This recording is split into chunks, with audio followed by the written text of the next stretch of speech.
a clean energy source for future energy demands. Thanks, Andrew. Thank you very much. When I was asked to give this talk by Kerry some time ago, I'd just recently given a talk in Sydney on the nuclear disaster in Fukushima and what it meant for both the industry and what it meant for people in Japan and people worldwide. And Kerry asked me to give this talk, and I was a little bit reticent because, one, I have a vested interest in the nuclear industry. Obviously, I'm the CEO of a uranium exploration company, and I don't want anyone to think I don't have a vested interest. And two, I'm certainly no expert in the sense that I'm a nuclear physicist, okay, or anything like that. I'm a geologist. I've been a geologist for 21 years. I have a PhD in geology. I am a science nerd. I love science. I read about science extensively and the history of science, but I don't want you to think that I'm someone that I'm not. Okay? If you're already anti-nuclear, then nothing I say today is going to change your mind. Okay? It doesn't matter. You're fixed, and that's a reflection on you and not a reflection on the facts of the story that I'm about to tell. What else do I want to say? I've had quite an extensive time in the nuclear industry now. I've been with ACAP for about the last 5 years exploring for uranium in Botswana. And prior to that, I had a few years with Paladin. And again, I've taken a lot of influence from John Borshoff, the CEO of Paladin, who is a champion of the uranium and the nuclear industry, and was the first person to open my eye, really, about the dangers of CO2 pollution. Not that I'm a great believer in global warming, but I'm certainly against coal in terms of the amount of pollution, and I'll address some of those facts today. But before we can go ahead, and as I say, Kerry told me to make this about education, we have to go back. So I'm going to use some lecture notes from my years as a lecturer at University of Tasmania to teach you a few basic things. This is the periodic table of the elements, and this is how we look at the basic elements that we're all made up of, the basic building blocks of matter. And we can see the simple ones like hydrogen, which is the simplest element. I love these sticks because I used to belt them on the desk when the students went to sleep, so be careful. All right, so the simplest ones like hydrogen, and then there's a couple others that we're going to talk extensively about today. Carbon, we're all made of carbon, okay, and oxygen, which forms 20% of the atmosphere, which we breathe. So we're going to talk a bit about those, and this is how we look at the table and how we classify the elements. And then here's a simple reaction, okay, for burning carbon, such as wood or coal. Okay, it's a generic reaction. It's not an exactly balanced reaction in oxygen to form CO2 and water. This is what happens when we burn coal. Okay, this is called a chemical reaction. Okay, it only involves the outer shell electrons of the elements, and we get power from this. This is what's called an exothermic reaction. In other words, it gives off heat, and we use that heat to boil water. Okay, and turn a turbine and generate electricity. So the question is this a good thing to do, or is it a bad thing to do? Is it an efficient way to generate electricity? We all know it works. Let's have a look at some of the efficiencies. I've got to give you a bit more stuff, and again, these are first-year notes from the University of Tasmania. Okay, just a few things so that you understand what I'm talking about later. So when we look at an element like carbon, we typically look at how many protons it has in the nucleus. Protons are positively charged fundamental particles that exist in the nucleus, and they're often accompanied by neutrons, which have no charge. So in carbon-12, we have 6 protons and 6 neutrons. That's why it's called 12, because we add those two numbers together, okay? And orbiting that in the neutral atom will have the same number of electrons as we have of protons. So it's pretty simple stuff, really. So today, though, I'll typically refer to elements by their atomic weight rather than their atomic number. So things like U-235. All uranium, for example, has 92 protons. But some uranium has different numbers of neutrons. Okay, so we have U-235, U-238, 236, etc. Okay, and these are called isotopes. So isotopes have the same number of protons, but different numbers of neutrons. And this is the simplest case. Hydrogen, which we all know, the simplest element, okay, quite flammable, and it has 1 proton and 1 neutron in most cases, but hydrogen has some isotopes. One is called deuterium, which has an extra neutron, and one is called tritium, which has 2 extra neutrons. Okay, you will have heard, if you have known anything about nuclear power, you will have heard of heavy water. Okay, heavy water is water that's largely composed of deuterium. Okay, it's about 11% heavier than normal water. And they use that for certain reactions inside a nuclear reactor, particularly the CANDU reactors in Canada. So now, what you should know is that some isotopes of particular elements are naturally occurringly radioactive. In other words, over time, they decay into different elements by different, there's several different decay paths, alpha decay, beta decay, gamma decay, fission, etc. Okay, so you don't need to know the details of that, but it's a naturally occurring phenomena. Doesn't require any input from us. We can speed it up a little bit if we want to. We can slow it down a little bit if we want to. But it's something that occurs right throughout nature and throughout history. So let's go back to the periodic table and let's have a quick look at some of the well-known radioactive elements. And some of them you'll be surprised. Carbon has a radioactive isotope. Carbon-14. Okay, it's the isotope that we use to date stuff. You all have heard of carbon dating. Okay? Iodine, been mentioned a lot around Japan lately. Potassium. Potassium has a radioactive isotope. Okay, it has an extremely long half-life. I'll tell you what a half-life is in a moment. But there's a lot of potassium in the Earth. Okay, and the inside, everyone knows, or every geologist knows certainly, that the inside of the Earth is very hot. The inside of the Earth is as hot as the outside of the sun. All that heat comes from radioactive decay of potassium. Okay? So radioactivity is in and around us all over the place, strontium, radium, and the one that we're going to talk about today, uranium-92. In other words, 92 protons, but varying amounts of neutrons to get 237, 238, 234, 235, etc. Last thing I'm going to talk to you about from my old lecture notes, and I can put my stick down, I hope, is this concept of half-life.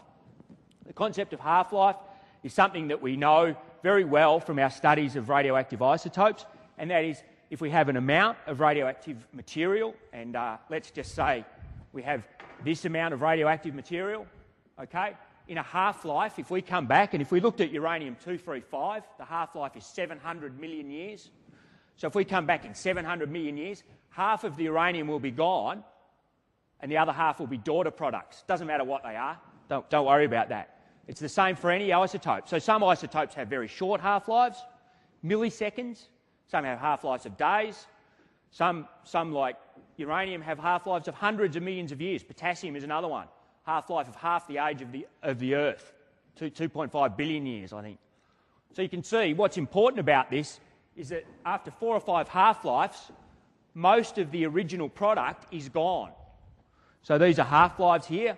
So we have 100% of whatever it was, let's say iodine, and after 4 half-lives, there's virtually only 1/16 of the iodine left.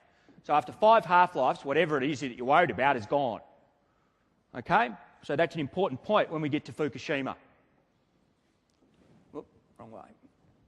Right, so what I want to tell you today about is the opposite of a chemical equation and a chemical reaction. Okay, it's called fission. It's the power of not the electrons outside the atom, but the nucleus inside the atom. And why is it so powerful, and how do we understand that? Well, we understand that because of this great man, Albert Einstein, and his theory of special relativity. Okay, and you've all seen this equation before, E equals mc squared. Now, I don't know if you know what it means, so I'm going to tell you whether you know or not. Okay, E stands for energy. That's what we're after. The world is, we've heard day after day about the energy demands of the growing world. China, India, everyone wants a mobile phone, everyone wants a house, a car. Okay, so energy, that's what we're after.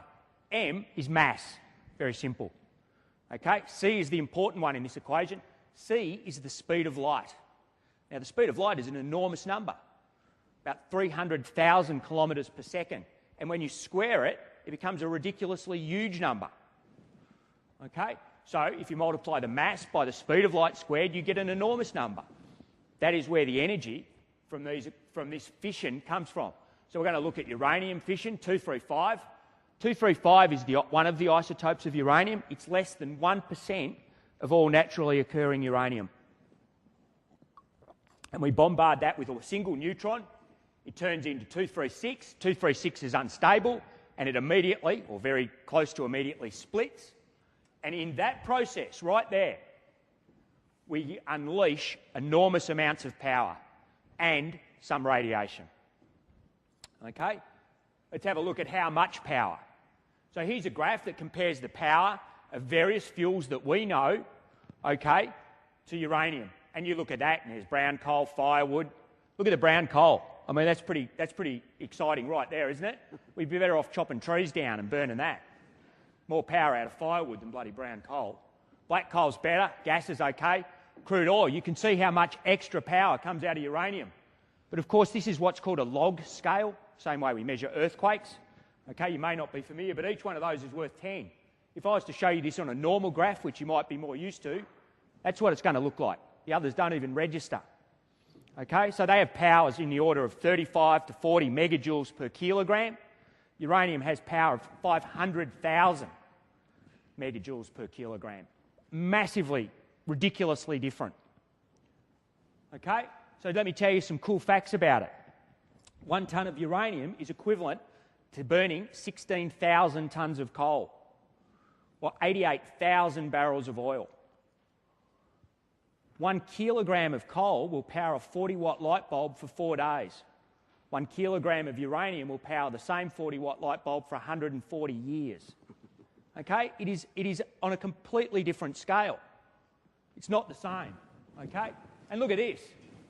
Here we have a photo from the Age newspaper of ships lined up offshore. You know, why is that? Well, 1, because we never spend any money on infrastructure in Australia, but that's another story. Okay, but 2, taking coal from Australia back to China or wherever else, thermal coal. In 2009, we exported 132 million tonnes of thermal coal. Okay, 132. These are figures from ABARE. 132 million tonnes of thermal coal. In the same year, we exported 10,000 tonnes of uranium, 1 shipload. There is more power in that 1 shipload of uranium than in all those goddamn shiploads of coal that we exported that year. It's a joke. All right? It's a joke, and the joke's on Australia at the moment. Let's have a little look at the nuclear fuel cycle. I have already told you that I'm really only involved in this part of it, which I didn't even put the word exploration in, but we're explorers for uranium in Botswana. So I know a great deal about that. What happens, we'll be in production in 2013 or 2014. We will produce a uranium oxide. That uranium oxide gets transported away from us and taken various places, only 3 or 4 places around the world, and it gets converted, okay, into what's called UF6, uranium hexafluoride. Okay, so that's the first process, an industrial process, uranium hexafluoride. From there, it goes to an enrichment facility. Remember that the isotope of uranium that we want is U-235, and that is less than 1% of all naturally occurring uranium. So we enrich that uranium to be about 3%. Okay, it's called low-enriched uranium. If we want to make an atomic bomb, we have to enrich it to 99, 98, 97%. Atomic bombs are not easy to make. These are complex industrial processes.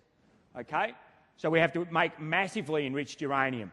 The leftover U-238 is taken off and it becomes depleted uranium, and sometimes is used in bullets, and you will have heard about depleted uranium munitions. Okay, then we take that low-enriched uranium into another factory and we convert it back to a uranium dioxide, and then we make it into small little pellets, about the size of this, in fact, and we put them inside a fuel chamber. They're designed specifically for the reactor that they're going into, and they go to a nuclear power plant. Okay, and there's different reactor designs that require different amounts of fuel rods, etc., and it produces electricity. Okay, it's a pretty simple process. What happens from there is that some of the, when the fuel is used up after a couple of years, okay, we put it into a spent fuel pool, and I'll show you a photo of one of those later. Some countries, such as France, reprocess their fuel, so they reprocess about 97% of everything that goes in, goes around the circuit again. Some countries, such as America, don't reprocess, and they store 100% of what was in the reactor. So, but lots of reprocessing is clearly the way to go, because you can reuse 97% of the fuel that went in there in the first place. Again, showing how effective this is at producing power. So, we've got to talk about what happened in Fukushima. I've given you a bit of background about the nuclear industry and how it works. It's now time to tell you what happened in Fukushima. Fukushima was an absolute disaster, okay? There's no doubt about that. Both both for Japan in terms of the tsunami and the 20-odd thousand people that it killed, but also in terms of the nuclear industry and what happened on site. Okay? They had the 5th largest earthquake ever measured. Okay? So just to give you some perspective on that, okay, they had planned for an 8.4 earthquake. They got a 9. That's 6 times bigger. Remember, it's a log scale. It was about 28 times bigger earthquake than the one that flattened Christchurch late in 2010. So it's a massive earthquake. It generated... So what happens? Okay, what happens when you get an earthquake at a nuclear power plant? We shut them down immediately. We put in what's called control rods, which are carbon and boron, and they absorb those neutrons that require the reaction to go ahead. Okay, that chain reaction, remember the neutron goes into the 235 and converts it to 236. Other neutrons are given out in a chain reaction, but we can absorb those neutrons with carbon and boron, so we take them out of the reaction and we shut down the uranium reaction very, very quickly. So the uranium stops reacting within about 20 seconds. Very quick.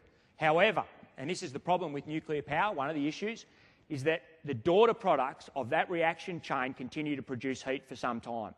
Now, everyone knows that's the issue, and so we plan around that and we make sure that we have backup power.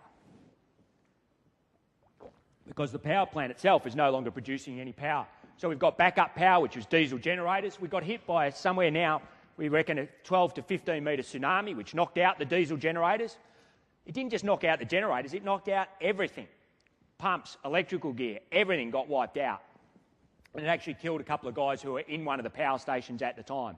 So then we have 8 hours of battery power left to get the power back on, because we need to circulate water around this core, okay, because it's still producing heat because of the daughter products. Not because of the uranium, but because of the daughter products. So we need to keep that water circulating, and in the absence of power, we can't do it. So after 8 hours, the water stops circulating, the temperature rises, the pressure rises, temperature and pressure related, and they had to let it out. And so they let out that gas, that vaporised water, and a lot of it was hydrogen, which gets dissociated because of the intense radiation inside a nuclear reactor. And they had a hydrogen explosion. So the explosions that you saw at Fukushima were not nuclear explosions. Okay, you cannot have a nuclear explosion at a nuclear plant. There's simply not enough enriched uranium. They were hydrogen explosions. But of course, that created quite a bit of radiation going all around the place. And then they were stuffed, really. All their infrastructure was gone. They couldn't pump water in. They didn't have any supplies of clean water anymore, so they had to pump seawater in, which is a very bad thing. Seawater has lots of ions and dirt in it, which can get radioactive. Typically, in a nuclear reactor, you use very, very clean water, which absorbs no radiation. You can swim in it if you wanted to. I don't know. Probably wouldn't be a great idea, but anyway. And so, you know, what we've seen at Fukushima it has all been contained within this large containment vessel. Why is that different than Chernobyl? Chernobyl didn't even have a containment vessel. Okay, and we've seen release of radioactivity into the environment, largely into seawater. So let me talk to you a little bit about radiation and radiation dosages, because it's important that you understand what sort of dosages affect you. Okay, now we measure radiation dosages in a thing called sieverts. Okay, and that's the biological effect. We also use becquerel. In fact, there's a lot of different terms. The Americans use Grays and someone else uses REMS. It's bloody confusing. But this is what we use, it's sieverts. It's the biological effect of radiation. So we have, just like metres, you know, we can have millimetres. So we have millisieverts, which is 1,000th of a sievert. So about 8 sieverts or 8,000 millisieverts will kill you 100% of the time. I'm not trying to tell you radiation's not good for you. This bloody high radiation is bad for you. It will kill you. But that's a massive dose. Half of that, 4,000 millisieverts, will kill you about 50% of the time. Less if you get immediate treatment. 1,000 millisieverts, or 1 sievert, will make you sick, but it will have no long-term effects on you, generally speaking. Although it probably will increase your rate of cancer down the road. But there's a lot of research that is not too clear on that. Fukushima, what was the maximum dose? Okay, the maximum dose that anyone has received, all those guys who work on the plant, the maximum dose received has been 250 millisieverts, which is 1/4 of the amount of radiation that it takes to make you sick, let alone have long-term effects. And there's one other thing about this. Like absolutely crapping themselves about radiation. You can't hear it, you can't see it, you can't smell it. But we all know it's bad for you. Okay? And it's a bit like a lot of radiation is very bad for you. Sorry, it's my phone. Beg your pardon. It's actually my broker. Just take this for a second. Uranium, up to $100. Yeah, buy. Okay. Right. That Look, costs you $50, though. that's that was radiation. That was microwave radiation going through my head right then. Who's going to stop using their phone because microwave radiation goes in their head? It's just another form of radiation. We get radiation from the lights. We get radiation from everywhere. We evolved in a radiation-rich environment, okay? And the analogy that I can give you is if you drink 10 bottles of wine a day, you're stuffed.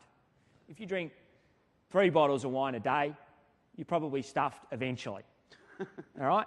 But if you have a glass or 2 of wine a day, it's probably good for you, okay? It's called the linear no threshold theory. In other words, something that's bad for you in a high dose can be good for you in a low dose. And it appears that radiation is much the same. It's a complex phenomena, and there's a lot of junk going around in the goddamn papers about people saying that low-dose radiation is terrible for you, okay? Yes, high dose is bad for you, absolutely. It causes cancer, it causes all sorts of stuff, and it burns you physically, okay? But there's quite a lot of evidence, and good Australian evidence from the University of Adelaide that suggests that low-dose radiation can be quite good for you. I've lost my... Thank you. Right, so what were the radiation levels at Fukushima? And this is a 1 hourly snapshot, real data that you can download from the web. Okay, and you can see that on this day, and this was quite soon after the major explosions, and so the radiation levels were quite high. And you can see the wind was blowing towards the northwest on this day. You can see the elevated readings up here compared to down here. The highest reading, which was on the edge of the evacuation zone, was 58 microsieverts, 58 millionths of a sievert. How long does that take to get you sick? You have to be exposed to that for about 100 days, 24 hours a day, before you get to the very lowest level where we think radiation is dangerous. Okay? So radiation in this environment wasn't really a big deal, in my opinion. And what we'll see, I believe the ultimate consequences of Fukushima have been very much limited to the site. And what you've seen in the Australian media and the reporting of the Australian media and the worldwide media and the leftist bloody rags like The Age is a disgrace. All right? Yes, radionuclides have been released into the sea, but the sea is goddamn huge, and because there's current, they will take it away. Only 2 radiation workers on site have received big dosages. There was never any chance of an atomic explosion. It's not really a Chernobyl. There's no apocalypse. Okay? And in terms of the 20,000 people who got killed in the earthquake, it's a goddamn sideshow. It will take a long time to shut the plants down, and there is massive radiation damage inside those buildings, and it will take a long time to remediate that, but it will be done, and the nuclear industry will move on. So let's have a look at the future now. I'm going to become a futurist, even though I've never met Al Gore, but anyway.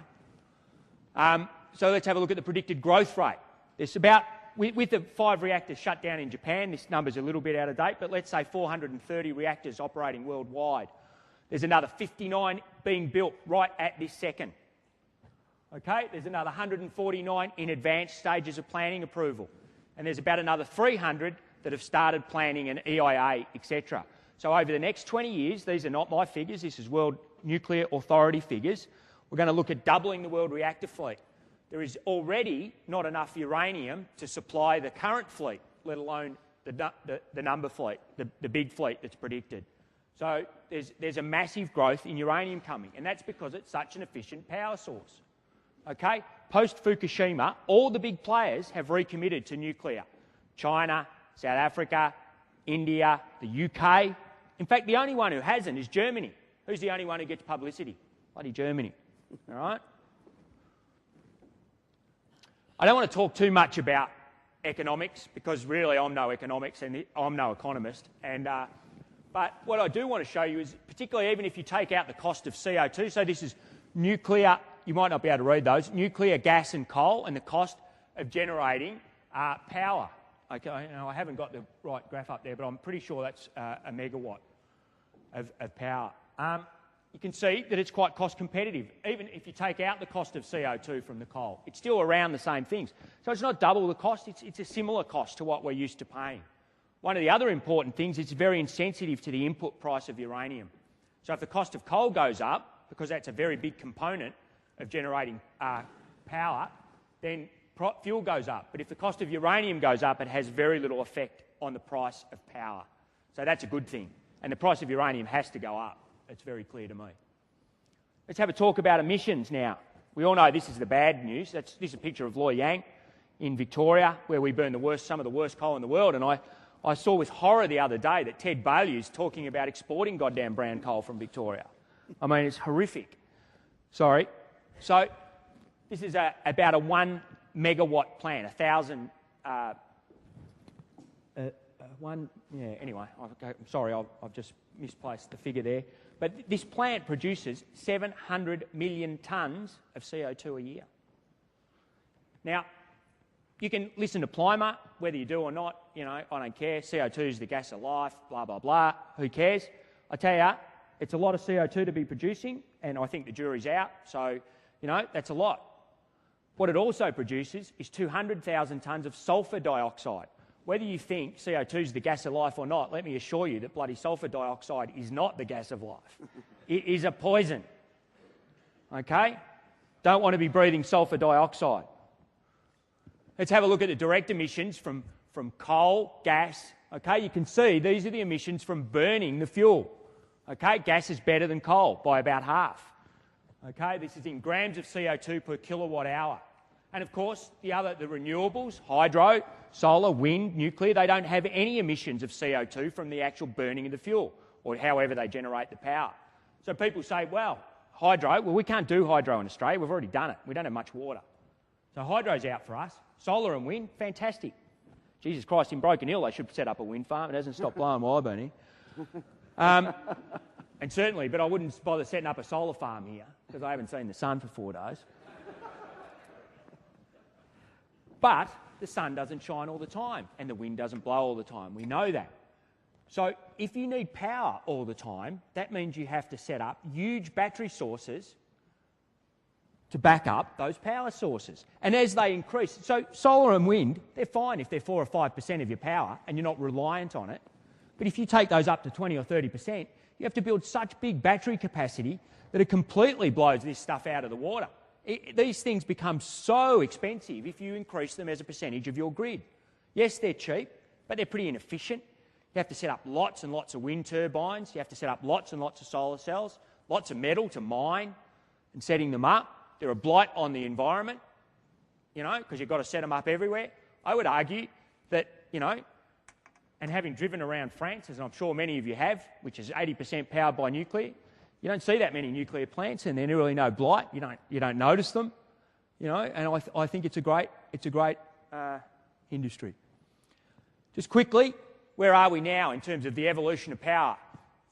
Okay, the reactor that blew up in Japan was what's called a Generation 2 reactor, and getting quite old.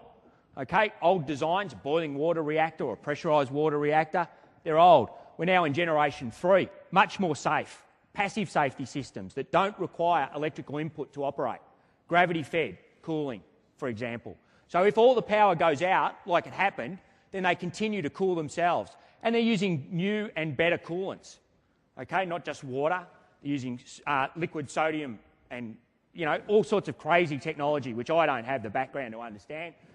Pumps that have no moving parts, you know, nuclear power that has virtually no moving parts, so things can't go very wrong with it. And reactor design is improving, and it will continue to improve on the back of Fukushima. Mistakes have been made. We have to design these things. We have to seismically isolate them. We can do that very well now. We know a lot about seismicity and a lot about how to isolate buildings from seismicity, so we can do that. So nuclear designs are going to get safer and safer. However, here's where I reckon the future is, and you might not know much about this. Small mobile reactors. Little tiny reactors that are completely self-contained and have no moving parts whatsoever. And all they do is generate heat. They're small, they produce about 25 megawatts.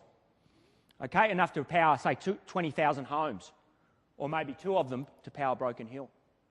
Because I drove up here the other day from Mildura and drove along the high tension lines all the way.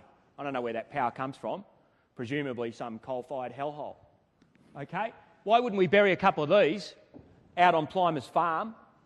Okay, because he'd be happy, he wouldn't care. And we pump some water down to him, we heat the water, because these are just giant heat generators. We turn the water into steam, we turn the turbines. Broken Hill self-sufficient. Broken Hill, Alice Springs, Mount Isa. Kalgoorlie, how many remote towns do we have in Australia that can be powered by these things?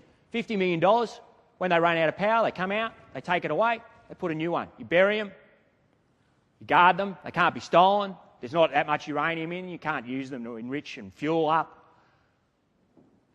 This is the future, not the big 1,600 megawatt giants that are being made. This is the future of nuclear power, in my opinion. Fantastic, and fantastic for Australia. And we should be, we won't because we're piss weak, but we should be having a look at this. Waste disposal. Everyone whines about waste disposal. Oh my God, what are you going to do with the waste? Right?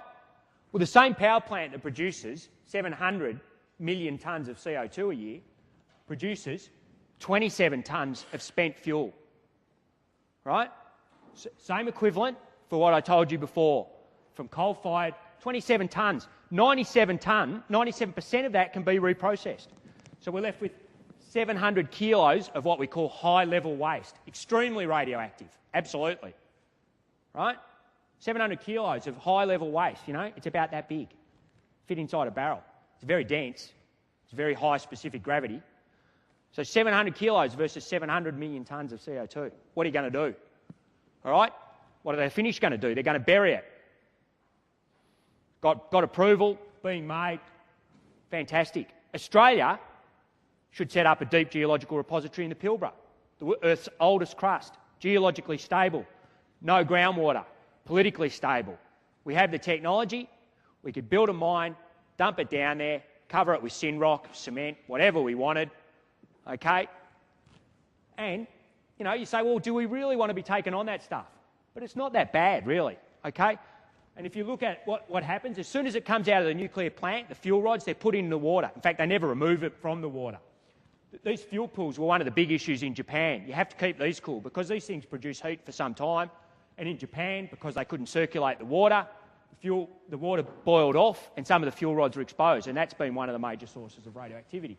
But in a well-managed thing that it's seismically isolated, and again, you know, we'll learn from Japan and we won't let that happen again. Okay?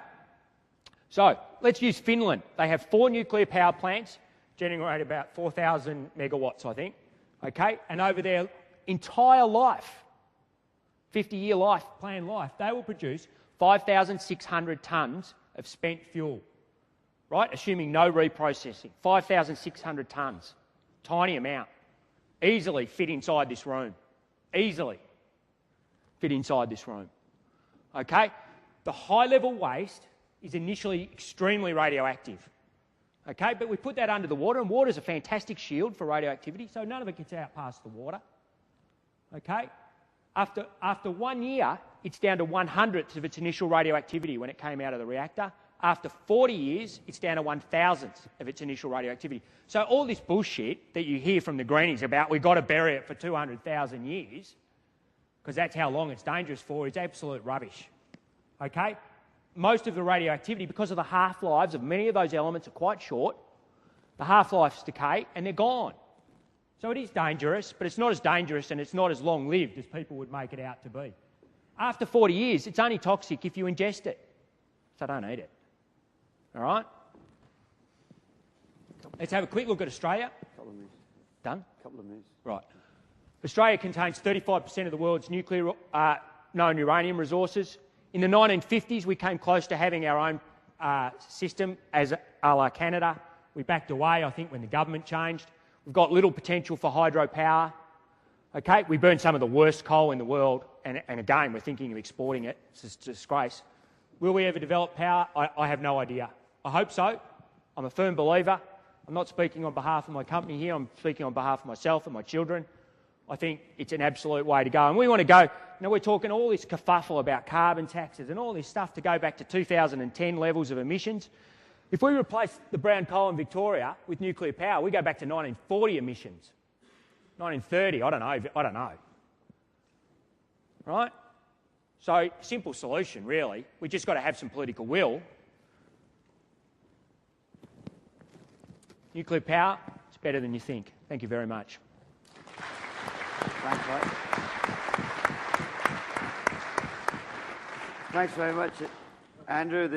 We'll have a few questions, Richard, if you don't mind. I'm sure there'll be a few questions generated from Andrew's great talk. Be gentle with me. Yeah, Cassie's got...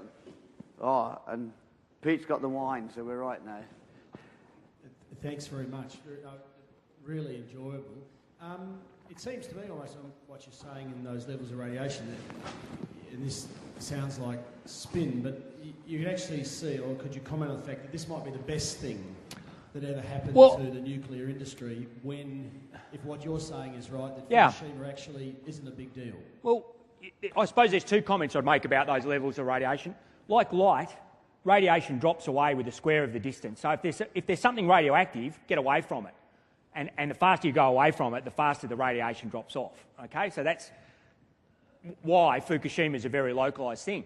But in terms of what you're saying, I agree. I mean, one of the world's great environmentalists and who's been anti-nuclear forever, George Monbiot, wrote in the UK Guardian a couple of days after the accident. He came out and said, for the first time, I believe in nuclear power, because we've had a massive earthquake. And you all saw, and my hair standing up on my arms just thinking about that goddamn tsunami and the effect that had. I mean, what an unbelievable, horrific thing. So the scale of that disaster, and yes, it's wiped out a 40-year-old plant and it's created a lot of damage, but they've really contained it. They've done a fantastic job. They've contained it. It's pretty much site-specific. There will be in my opinion, there will be no long-term ramifications for the environment. And I'm not even sure Chernobyl had really big long-term ramifications for the environment other than right on site. I mean, the problems with Chernobyl were really that the Russians didn't tell anyone it happened, and people kept drinking the water and drinking the milk and the water were poisoned with iodine. Now, all the iodine from here is gone already because it has an 8-day half-life. Okay? So I believe that you're right. Ultimately, it will show people that this is a safe industry. There's only ever been 3 accidents. 3 Mile Island killed no one. Chernobyl killed a couple of hundred, I don't know. And there's arguments about how much cancer it caused, but that was largely because they didn't tell anyone, and largely because it exploded outside the containment vessel and all the radiation got blown over Sweden and Finland, etc. But Fukushima killed no one from a radiation sense. 2 guys got killed by the tsunami. I believe another guy died the other day, but it wasn't from radiation. So, I think you're right. I think if this industry learns to promote itself correctly and educate people, that's the problem, is that people fear what they don't understand and fear what they don't know. And I believe that's what I'm passionate about, and that's what I've tried to do today, is give you some basic facts. So one more question down here.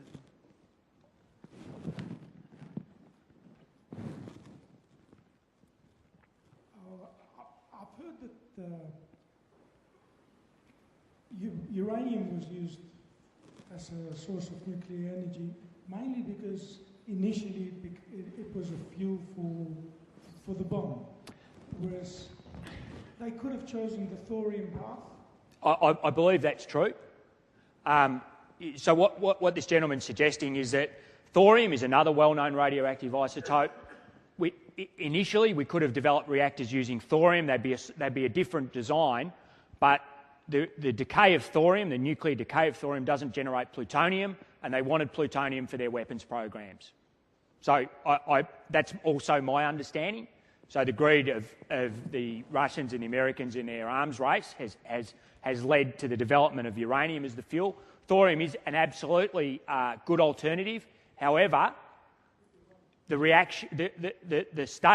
research hasn't been done. There's only ever been one thorium reactor made, and in terms of commercialisation, it's 20 to 30 years away, I would suspect. So I think you're right. But, ultimately, what we need to look to is fusion. Fusion is the power of instead of splitting atoms, fusion is the power of joining atoms, which is the power of sun. But we're probably still 50 years away from fusion. Now, once we solve that issue, then we've got no more worries. But that's a way away. So until then, I see nuclear power and uranium and potentially thorium as that 50-year stopgap. But we've got to stop burning coal. That's really clear. Just one more question there, Catherine, and then we'll call this bit quits. Hi, my name is Dr. Barry Manor. I'm also an academic, ex-academic like you, and I must compliment you on your presentation. That was great. Thank you very much. Andrew, I've got a question, and this is not sort of fully informed, but it's something that I've heard, and I'd like your comment on it. In terms of life cycle of uranium, you showed a nice slide there of the extraction and enrichment of various stages. Now I've heard that with the current sort of nuclear generation global scenario, with about 420 odd power plants using fairly old technology, they are only able to extract about 20% of the energy available from a fuel rod before it becomes high-level radioactive waste. Now, we've got virtually no reprocessing research program except for France and Japan, as you mentioned. Germany shut theirs down, the UK has, the US has, because of safety concerns of various isotopes getting into the wrong hands. Yeah. Now, I've heard that the current levels of, or the percentage of uranium in the ore as it is today is you've got to put in a certain amount of energy to get that into the form of a fuel rod that you can put into a reactor, and that there is enough uranium known in our deposits today to keep the current nuclear industry going for about 15 or 20 years. And then beyond that, the levels of uranium in the ore go down by an order of magnitude, and you then require more energy input into processing them than you'll get out of them in the reactors. No, the processing reactions, I understand exactly what you're saying, but the processing reactions where you convert, U3O8 to UF6 and then ultimately to uranium dioxide are chemical reactions and will never compare to the amount of power you get back from the nuclear reaction that you generate. But you're right. I mean, if you look at the history of uranium mining, we've traditionally, the same thing was gold in the 1980s. We never mined a gold deposit that was less than an ounce. And then we developed new technology such as carbon in pulp, carbon in leach, etc., which enables us now to mine gold at a gram. Well, I believe that those steps are coming in uranium, and we'll be looking at lower and lower grade deposits as time goes on. And you look at Trikopi in Namibia, mining at 150 ppm. The deposit that I look at is also large and low grade, but there's still orders of magnitude of power contained in the nuclear reaction that you don't have to worry about. So there's plenty of uranium. There's plenty of uranium being found. I think I might stop you there because you've answered that question, Andrew. That's good. There's plenty of uranium. So I'd like you to thank Andrew for a great talk, mate. Well done.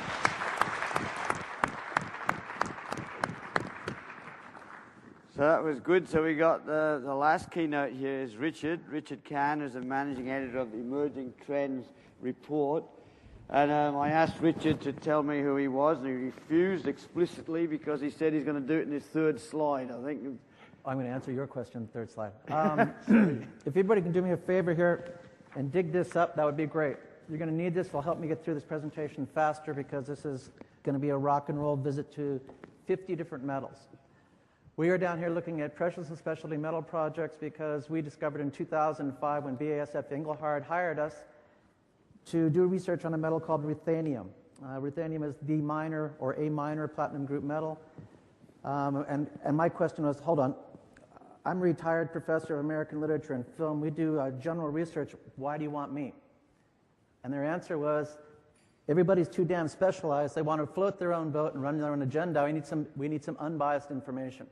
They wanted to know whether or not ruthenium was going to stay the main stabilizing influence on hard disk drives. They wanted to know whether or not it was going to maintain its relationship with rhenium in superalloys, blah, blah, blah. What happened was, next thing you know, a retired college professor is supposed to be one of the world's foremost experts on ruthenium.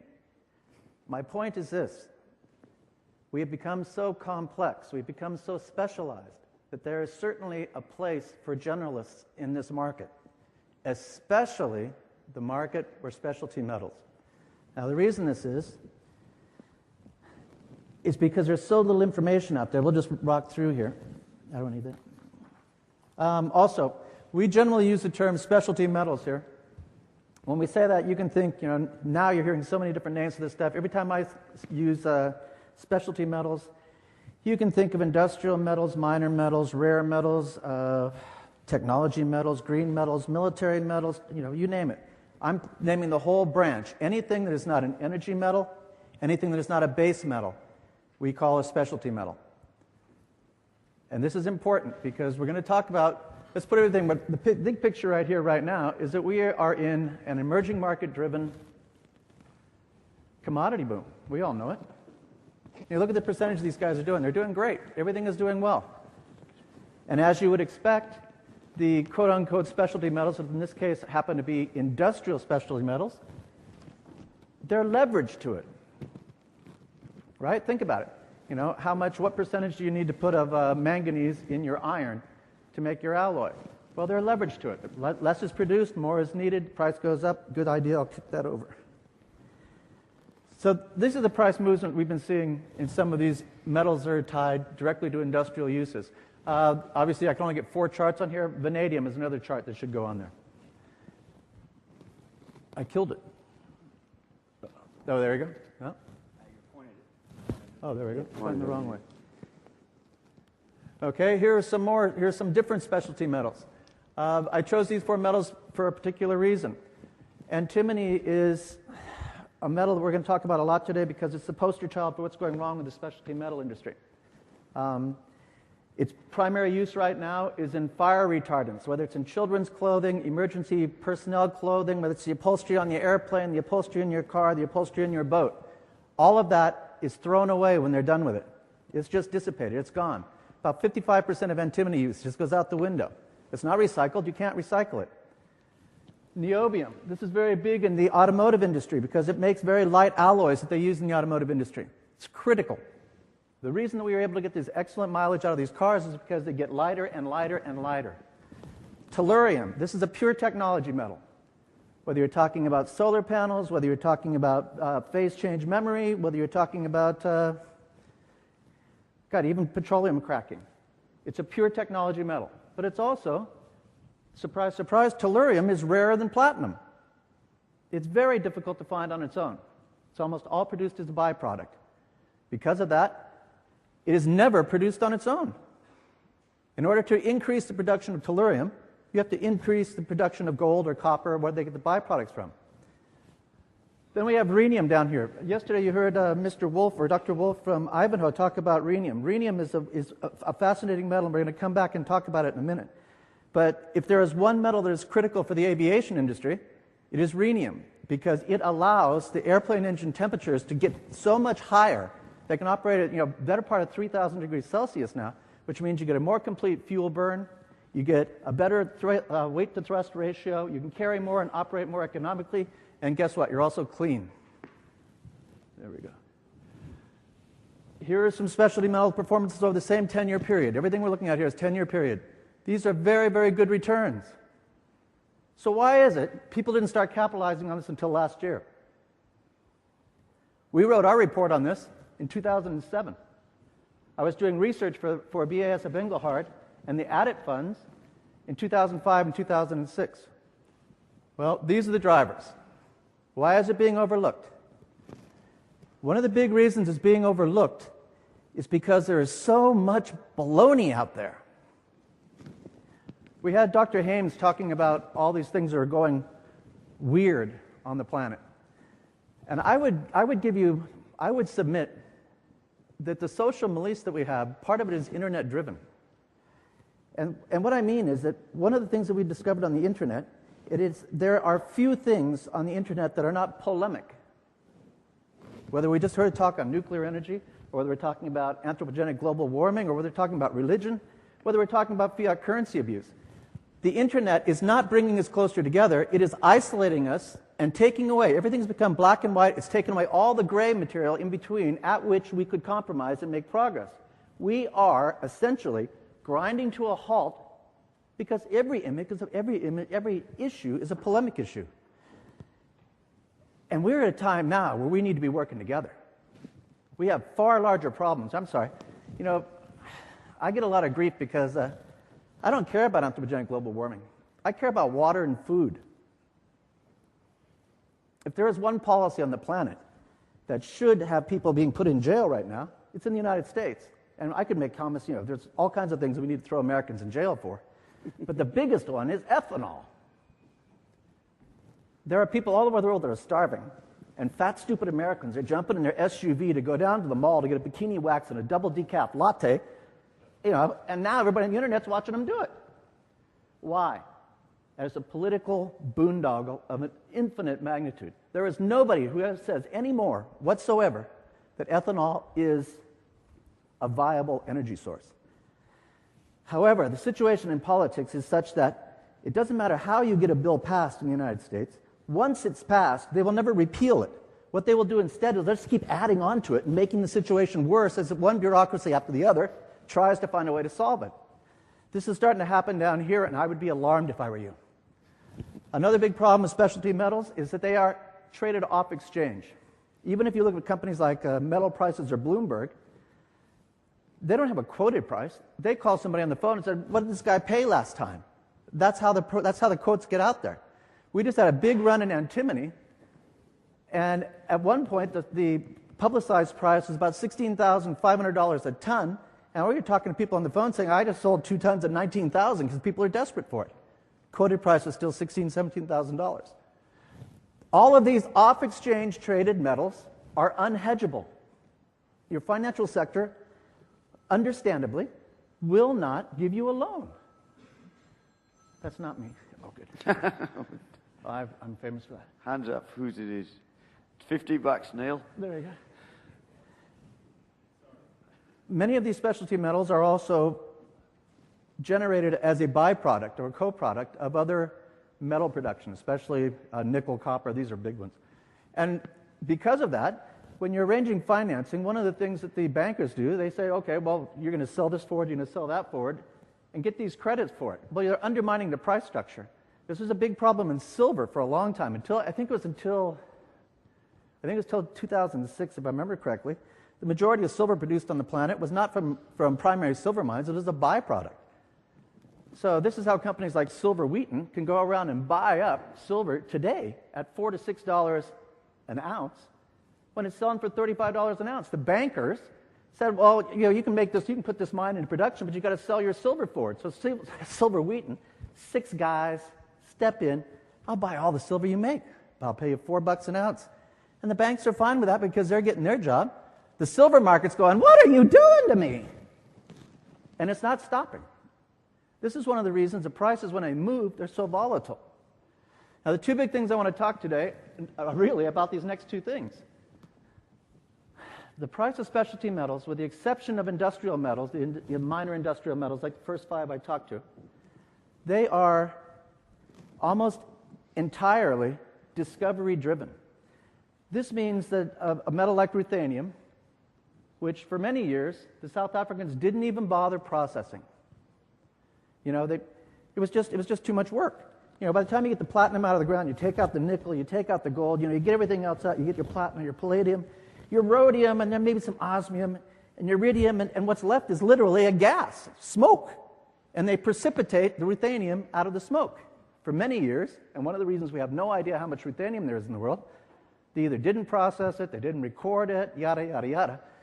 And so ruthenium was just kind of those wanderable things. What you could call up the South African and say, hey, you got any ruthenium? And they say, well, I think so. How much do you want? You say, well, I don't know. Give me a couple hundred ounces of it.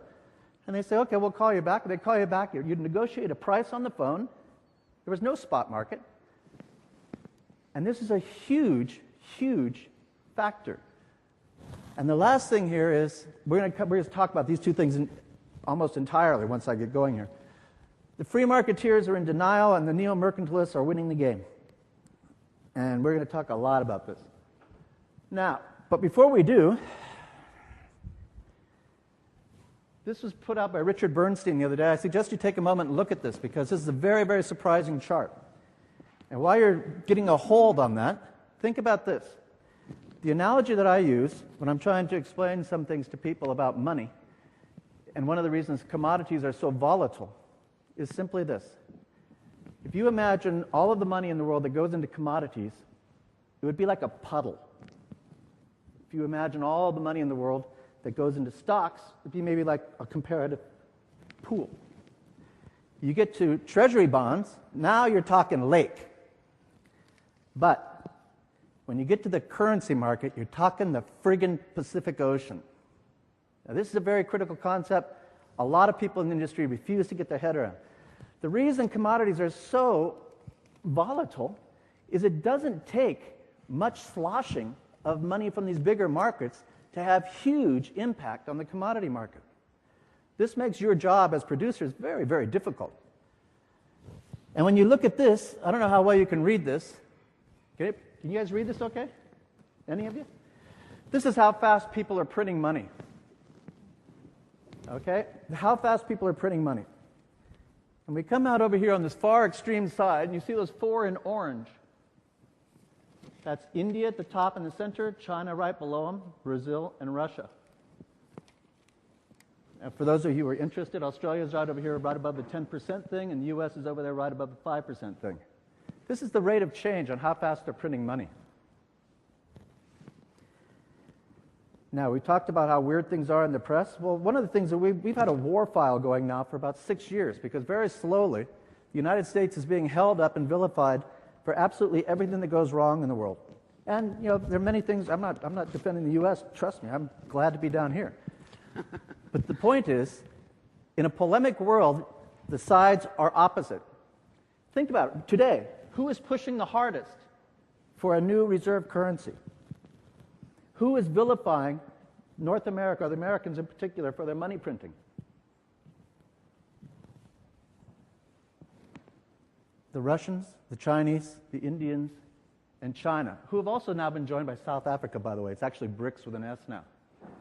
Russia is printing at almost 30% per year, and they've got a 10% inflation rate. How long do you think that's going to run? I mean, obviously, these countries are growing very, very well. But how long do you think that they can print at 30% and maintain an only 10% inflation rate? And the worst thing of all is, you know, this comment is great. It really is the political class all over the world that we need to start watching. That's exactly right. These guys are all in cahoots. Fiat currency systems are predicated on the idea of a relationship between the government and the banking sector, the financial sector. The closer you are to the creation of money and the issuance of debt, the more profit you can make. By the time that trickles down to the guy on the street, the citizens, well, you've seen what's happened to your purchasing power. So this is an important idea to keep in mind. When you have the central banks of the world printing like mad, and the guys that are screaming the loudest, just like they were in 2007. You remember in 2007, right before end of 2007, beginning of 2008? You had everybody from Venezuela, from Hugo Chavez to Ahmadinejad to Merkel to everybody else saying everything that was going wrong was because the U.S. was printing too much money. Well, it turned out afterwards they were printing even faster too. Then the shit hits the fan. They all sat around and twaddled their thumbs, screamed and carried on, and did nothing. Unfortunately, the U.S., as a reserve currency, had to step in. You know, I don't want to go into the whole fiat currency thing because I can just start frothing at the mouth and it's really unsightly. But the simple truth is, this is a big influence on your operational structures in your minds. You've got to get currency thinking in your thinking, because when we get into some of these other drivers, it's complicated. It's very complicated. The endless pursuit of higher quality, ever more efficient devices at an ever lower price. To my mind, that defines the last 200 years of capitalism. I can't think of a single thing I would add to that. These are actually integral drivers of the specialty metal market. We have a technologically enabled explosion in metallurgy and material science. And what this has been enabled by is between 1991 and 1993, there was an absolute explosion in cheap processing power. Suddenly, you could get computer power very, very inexpensively. Desktop computers. 3 or 4 years later, 96 to 99, what happens? We had an absolute explosion in modeling and analytical software. Now you've got two parts of a really big equation.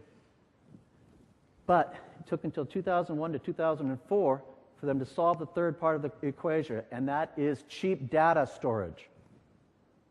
We're going to come back and talk about data storage in a second, but the long and the short of it is, you put those three things together and you have an absolute explosion in how much research and development can be done.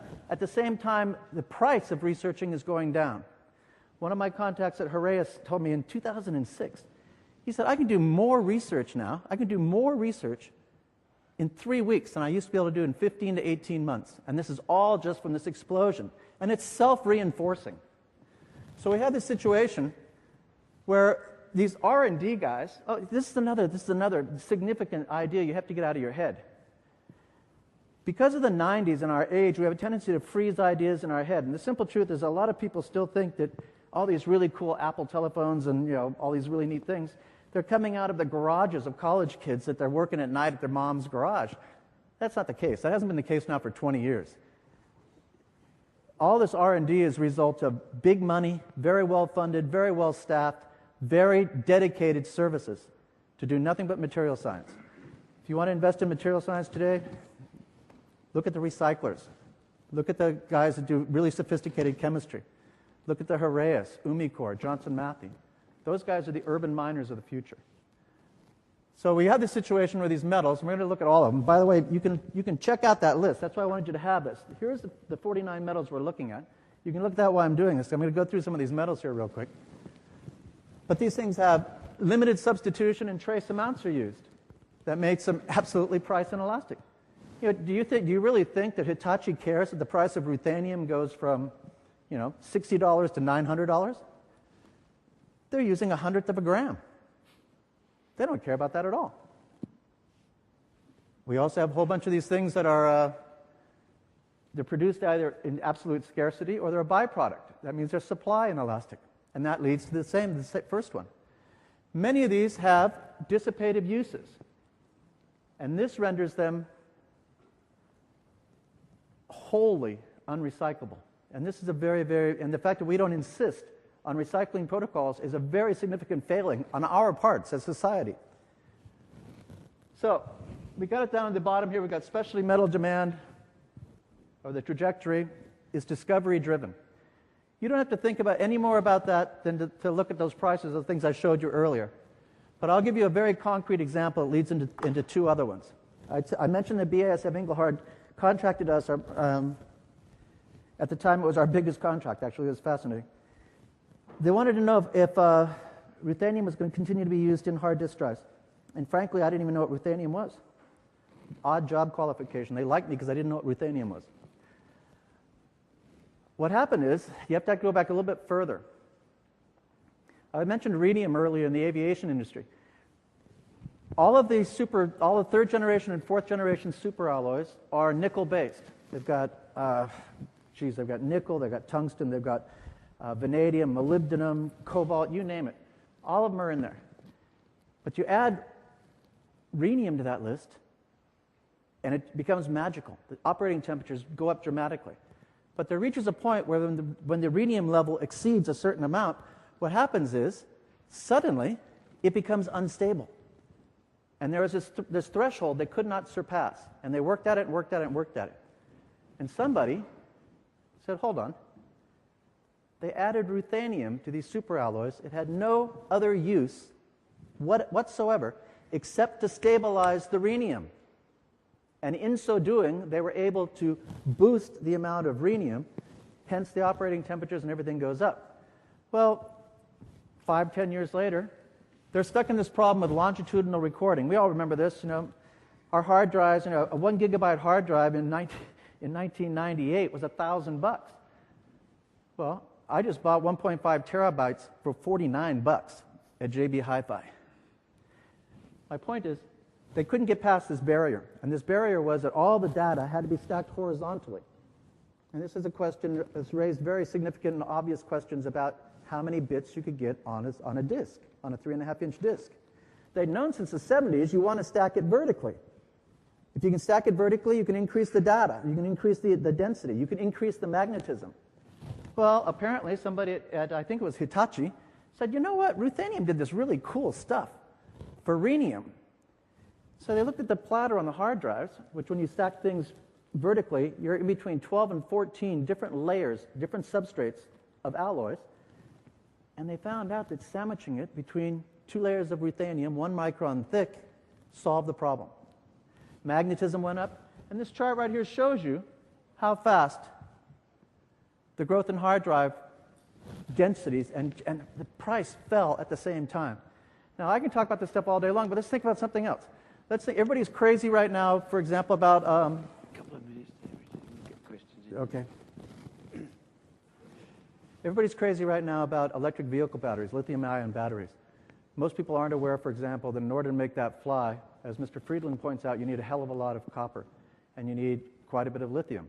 What they're not pointing out, though, is you need anywhere between 9 and 14 times more large flake graphite. Take a sheet of copper, print the graphite on it, put the lithium on it, roll it up, package it up, and you have a battery. Very simple. But everybody caught lithium, and everybody missed graphite. Large flake graphite is in very short supply. Now, I want to get to we'll just skip through this stuff and get to this part right here. We all have that list. Let's just skip down to the second to last one here, resource nationalism, because this is a big, actually the one above it too. We'll talk about China in a second. Everybody mark June 5th on your calendar. Does anybody know what happens on June 5th? Nope. There are federal elections in Peru. Fujimori is back in the lead right now, but his opposite number is named Humala, and he's a strident Marxist, and his campaign platform is, I'm going to nationalize them bastards. That's a lot of the people in this room. So mark that down. We've got increasing nationalism everywhere. This is, remember I showed you this chart? Who can tell me what these metals have in common? Anybody? I'll take hands. 3, 2, 1, time's up. They're all owned by China. Oh, I have to go there. They're all owned by China. It was very interesting. You know, this whole hoopla on rare earth elements really came to the fore starting in June when they made a cutoff. They've been doing this for years. We were expecting this to come, these announcements to come either on antimony, tungsten, or graphite, with other markets they happen to control. They'd already been doing it for rare earths. It wasn't a big surprise. Anybody in the industry has been seeing this happen time in, time out, just nonstop. And that gets us to here. I have to go through this so fast I can't tell you. This is what history tells us how the Chinese policies behave. Everybody knows that, when Deng Xiaoping came in, Mao is out there, stridently Marxist, killed 70 million people, killed mostly their smart people, but pretty much anybody they wanted to. Deng Xiaoping comes in and says to be rich is glorious. Problem is, we don't have anything to offer the world. We don't have a manufacturing base. What do we have? We have very cheap labor, and we've got a lot of minerals. We have no foreign currency reserves. We can't do anything. They focus on that entirely. It was just in their 5-year plan, year in, year out, or 5 years in, 5 years out. So what did they do? Well, they went out and they took market share all over the world. They just shut down for-profit mines all over the world. Well, you fast forward 25 years, where are we now? This is what they're doing. They're reducing production. This is inside China, now that they control these metals. They're reducing production, the number of mine licenses and exports. They're increasing export taxes. They're imposing, they're your question-answer people, imposing value-added taxes, and they are consolidating entire mining sectors into state-owned enterprises. Here's a classic example of that. In China is the world's largest producer of antimony. They had more than 1,000 mines. In the last year, they have taken those more than 1,000 mines, and they have condensed them into 10 state-owned enterprises. Now, the new ecological excuse for doing anything, and it's above reproach, just like in the U.S., you can't ever cut defense, you can't question defense, you can't question education, and you can't question Obama. But the new one is for environmental reasons. But they're doing it post facto. They are also, in the case of, it makes a lot of press, in the case of rare earth elements, antimony, tungsten, graphite, they are doing so and telling the world they're doing this while they're cutting off their exports of these materials, but they are not slowing the demand for the materials internally. This is an issue for the World Trade Organization. Anybody who goes to China, how many people have heard this? The only secrets in China are theirs. How many of you have talked to a CEO that let a Chinese person put a USB in his computer and pretty much lost everything that was on his computer.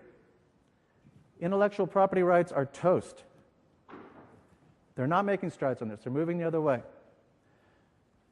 And the last thing is, we think it's very likely that this year, probably by the end of this year, depending on what happens with the global political and economic situation, we think it's likely probably Japan and the EU will lead the charge to returning or bringing China before the World Trade Organization. And we think the results are going to be very unsettling. My take is they're going to say, fuck you, and walk away. We've got $3 trillion, we don't need you anymore. They've used it, they've got a lot out of it. Now, just to make sure that I'm universally, what's the right word? Misogyn? No, what's the right? Misanthropic. There it is, misanthropic. The West is equally blamed, equally at blame here. Don't kid yourself. We let this happen. We encourage this to happen. We encourage this to happen. They had cheap resources. We wanted them. We got so wrapped up in the idea of our profit horizon being the next quarter. We got the disease called short-termism. We got so focused on next quarter's profit instead of 10 years of supply of these metals. We were so concerned, so many of our executives, especially in the United States, they were so concerned with their making the numbers, so they could get their bonus. They only have to make the numbers 3 or 4 times and they can retire. If you're in the banking sector, you only have to make it once. Wrap it up there, Richard. Okay, I'm wrapping it up right now. So, here we go. This is all you need to know. We'll skip this stuff, go right here. Read these equations, guys. This is what's happening. I don't have time to read it to you. Our take on this is specialty metal prices are going to not only continue to go, they're going to go hard and fast. They are slower and harder to bring online. They are far more sophisticated to develop. They are far more expensive to develop. And the sweet spot, as far as we're concerned, and granted, we're very conservative money. I represent very conservative money. Australia is in the absolute sweet spot of this. Of the 49 metals that are on that list there, Australia is going to produce 40 of them. The very, very interesting thing is if you've been following this market, well, obviously you have, you're in it. The mid-cap producers this year have underperformed the large caps and the small caps significantly. What's going to happen is all the big boys, their stock prices are high. Those are free companies waiting to be picked off. It's going to accelerate. You've got a lot of money from Europe and the United States that's going to be coming this way because they just burned up everything to invest in North America. Penny stocks are doing 200 or 300% a day now in the U.S. It's just insane. So down here, the 2 things we like a lot, the 3 things, mid-caps, the proven micro-cap deposits. You have deposits all over the place of these specialty metals, and because they're unhedgeable, because you can't get a loan, they're sitting there doing nothing. I'm involved with private equity money now for companies I can't write up for my subscribers and my sponsors just because I come across so many opportunities. And there are a whole bunch of guys down here that are better than I am at this because I'm kind of fresh to the game. And there's going to be a lot of this. But the big one down here are these historic producers that got closed not because they ran out of ore. They got closed because they got cut off at the knees on price. So I appreciate your time. I got as much in as I could. If you have a question, we have to do it now. I think. Thank you very much, mate. That's good. we don't probably have time for questions. So what I'm going to ask Richard to do is draw Peter Graham Sutton's wine draw for us, if you could do that. And bloody hell, where it all coming from everywhere. And Steve, perhaps Andrew, could you draw the one and announce them? You got a chance at the trifecta, Nick. Oh, that's right, yeah. Oh, beauty.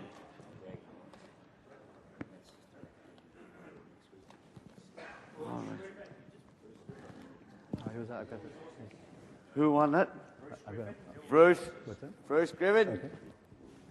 And Peter? I have great pleasure in saying this gentleman is a customer of mine, Steve Finlayson from ALS Laboratories. Oh, no.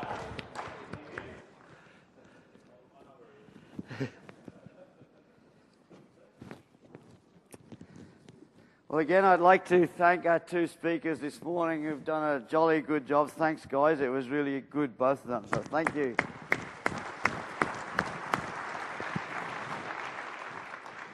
Now, I'm just going to give a few closing remarks. Unfortunately, Kerry can't be here at the moment, so I'm just going to give a bit of an address, and then we're going to go into the concluding ceremony. Oh, here's the drinkers. Good, good. Now, I'll probably be stating a few mistruths during this talk. I'll try and let you know when they are happening, but if you don't, just bear with me. And I want to start off by some blatant Carpentaria bloody advertising. Look, we've got 2 cups. What have you got? Hey, how good is that? And I kissed a camel. Now, last night was a tremendous night. It was really good fun. But as a Queenslander, and on the day of the state of origin, I was truly and utterly offended. I mean, Vince said, what's the difference between... I'll start again. But Vince's remark about Queenslanders and yogurt and no culture. It was disgusting. I mean, that's just not right. But I'm sure we'll make right tonight when Queensland wins the state of origin.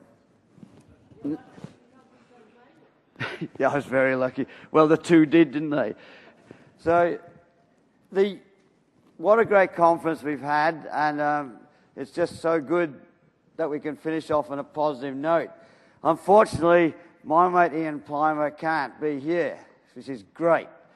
So I can unmercifully sledge the bastard. So I was just wondering what you think the difference between Ian Plimer and a toilet is. Any answers here? Well, I think you can put the lid down on a toilet. So I was wondering... I better stop there. I think I'm one up on Plimer now.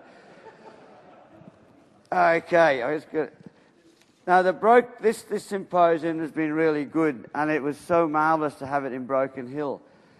Broken Hill has been a birthplace of many great things, and I'm sure we've been through this quite a few times this last couple of days, but really it's a world-class mining district, and it looks to me that it's being rebuilt. This conference has shown quite a few presentations where there are things happening around Broken Hill that's going to rebuild it. In 1883, a syndicate of 7, led by one Charles Rasp, they discovered that magnificent lode. In 1884, they became the syndicate of 14.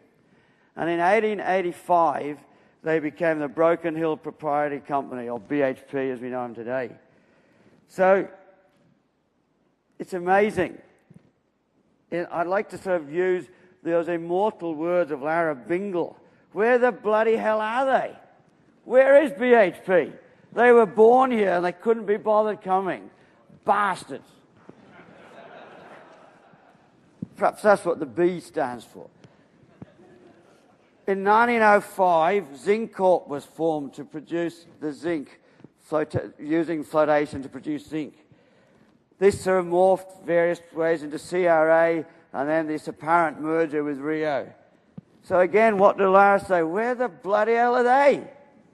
They couldn't even be bothered coming. It's incredible. But the most noticeable absentee here is the current miner on the lode. Why haven't they bothered to come and bloody help and present? I'm amazed. They state on their website, in 2010, Perilia achieved a significant milestone. Its first 8 years of successful operation in this Broken Hill mine. The company has brought a new lease of life to the historic Broken Hill mine since acquiring it in June 2002. During these 8 years, Perilia mined approximately 15 million tonnes of ore, shipped 800,000 tonnes of zinc, and 450,000 tonnes of lead. So they've done quite well, really. And I guess you know what I'm going to say now. Where the bloody hell are they? It's absolutely disappointing that these guys have not really come to the fore. So, given that disappointment, let's let that rest, and hopefully next year the big ones will come. We've had some really good Anglo Newcrest support. It's been marvellous. So, we'll put that behind us and let's try and push them into coming next year. So, with all that negativity, I would just like to say what a great conference this has been. It's been really good that I believe it's the start of something big. And, whoops, I've got the dates for the next. Rob refused to give us the dates last night, but we're going to have it on the 20th to the 23rd of May next year. We'll keep these dates so we know where we are. It's been inspiring to have different sorts of talks. We've had a whole spectrum of talks here, and this is what this whole conference is supposed to be about. We want to invoke thoughts. People might think we're preaching to the converted, but we're actually not. We were told that we've got to pull our socks up. We've got to really do better in the mining and the exploration. We've got to talk to our stakeholders. There's a lot of things we should be doing better, and we can do it better. And I think this sort of forum will be a great one in the future to get gentlemen like this and all the other keynote speakers to give us a bloody good kick up the ass. Make sure that we're doing it properly. So I'm really happy that we've done this this symposium. It's been really good. I know I won't rabbit on anymore, but I'd like to thank all the presenters who came here to do the work, to do the hard yards. But importantly, it's the people like Kerry and Rob who thought of this 3 years ago and got this thing going. So I'd like to especially thank those two people and give them a round of applause now, people.